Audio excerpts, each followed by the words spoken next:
História da Redenção, capítulo 27. Cristo é traído. Fui transportada à ocasião em que Jesus comeu a Páscoa com seus discípulos. Satanás tinha enganado Judas e o havia levado a julgar ser ele um dos verdadeiros discípulos de Cristo. Seu coração, porém, sempre tinha sido carnal. Tinha visto as obras poderosas de Jesus. Com ele havia estado no decorrer de seu ministério e deixara-se convencer pelas provas esmagadoras de que ele era o Messias. Mas Judas era cobiçoso, amava o dinheiro. Com ira deplorou o uso do precioso unguento derramado sobre Jesus. Maria amava seu Senhor. Havia-lhe perdoado os pecados que eram muitos e ressuscitara dos mortos seu irmão muito amado, e ela entendia que nada era demasiado caro para conferir a Jesus. Quanto mais precioso fosse o unguento, melhor poderia ela exprimir a gratidão para com seu Salvador, dedicando-o a ele. Judas, como desculpa de sua cobiça, insistia que o unguento poderia ser vendido e dado aos pobres. Mas não era porque tivesse qualquer cuidado dos pobres, pois era egoísta e muitas vezes se apossava para seu próprio uso daquilo que era confiado ao seu cuidado para ser dado aos pobres. Judas fora desatencioso ao conforto de Jesus e mesmo às suas necessidades, e para desculpar sua cobiça, muitas vezes se referia aos pobres. Este ato de generosidade da parte de Maria foi uma repreensão incisiva à sua disposição para a cobiça. O caminho estava preparado para a tentação de Satanás encontrar fácil recepção no coração de Judas.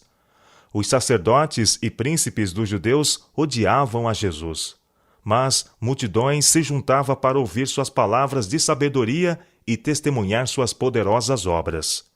O povo se achava agitado pelo mais profundo interesse e ansiosamente seguiam a Jesus a fim de ouvir as instruções deste maravilhoso mestre. Muitos dos príncipes creram nele, mas não ousavam confessar sua fé para não acontecer que fossem expulsos da sinagoga. Os sacerdotes e anciãos decidiram que algo se deveria fazer para desviar de Jesus a atenção do povo. Temiam que todos os homens crescem nele. Não podia haver segurança alguma para si. Haviam de perder sua posição ou matar a Jesus. E, depois que o matassem, haveria ainda os que eram monumentos vivos de seu poder.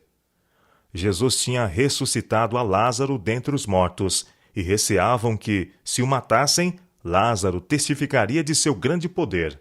O povo estava se aglomerando para ver aquele que tinha sido ressuscitado dentre os mortos, e os príncipes resolveram matar Lázaro também, e abafar assim a excitação. Então teriam de novo influência sobre o povo e o fariam volver às tradições e doutrinas dos homens, para dizimarem a hortelã e o cominho. Convieram em prender Jesus quando ele estivesse só, pois se tentassem prendê-lo em uma multidão, quando a mente de todo o povo nele estivesse interessada, seriam apedrejados. Judas sabia quão ansiosos estavam para obterem Jesus, e ofereceu-se para traí-lo aos príncipes dos sacerdotes e anciãos, por algumas moedas de prata. Seu amor ao dinheiro levou-o a considerar em trair seu Senhor às mãos de seus piores inimigos.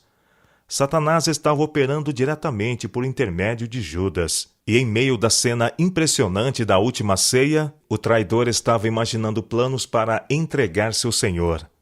Jesus tristemente disse a seus discípulos que todos eles, naquela noite, se escandalizariam nele. Mas Pedro ardorosamente afirmou que, ainda que todos os outros se escandalizassem, ele não se escandalizaria. Jesus disse-lhe: Satanás vos reclamou para vos peneirar como trigo. Eu, porém, roguei por ti, para que a tua fé não desfaleça. E tu, pois, quando te converteres, fortalece os teus irmãos. São Lucas capítulo 22, versos 31 e 32. No jardim. Eis Jesus no horto com seus discípulos. Com profunda tristeza mandou-os que vigiassem e orassem, para que não caíssem em tentação. Sabia que sua fé deveria ser provada e suas esperanças iludidas, e que necessitariam de toda a força que pudessem obter por um atento vigiar e fervorosa oração. Com fortes brados e prantos, Jesus orou: Pai, se quiseres, passa de mim este cálice. Contudo, não se faça a minha vontade, e sim a tua. O Filho de Deus orava com agonia. Grandes gotas de sangue juntavam-se em seu rosto e caíam ao chão. Anjos pairavam no local, testemunhando aquela cena, mas apenas um foi comissionado para ir fortalecer ao Filho de Deus em agonia. Não havia alegria no céu. Os anjos lançaram de si suas coroas e harpas, e com mais profundo interesse observavam silenciosamente a Jesus. Desejavam cercar o Filho de Deus, mas o anjo comandante não lhes permitiu, para que não acontecesse, ao contemplarem eles sua traição, que o livrassem, pois o plano tinha sido formulado e deveria cumprir-se. Depois que Jesus orou, veio a seus discípulos. Eles, porém, estavam a dormir. Naquela hora terrível, ele não tinha simpatia e oração nem mesmo de seus discípulos. Pedro, tão zeloso fora algum tempo antes, estava carregado de sono. Jesus lembrou-lhe suas positivas declarações, dizendo-lhe: Então nem uma hora pudestes vós vigiar comigo? 3 vezes o Filho de Deus orou em agonia. Judas trai a Jesus. Então apareceu Judas, com o seu grupo de homens armados. Aproximou-se de seu mestre como de costume, para o saudar. O grupo rodeou a Jesus, mas ali manifestou ele o seu poder divino, quando disse: A quem buscais? Sou eu. Eles caíram para trás, por terra. Jesus fez esta pergunta para que pudessem testemunhar o seu poder e ter provas de que ele poderia livrar-se de suas mãos, se o quisesse. Os discípulos começaram a ter esperança ao verem a multidão com seus varapaus e espadas cair tão rapidamente. Levantando-se e de novo cercando o Filho de Deus, Pedro arrancou a espada e feriu um servo do sumo sacerdote, cortando-lhe uma orelha.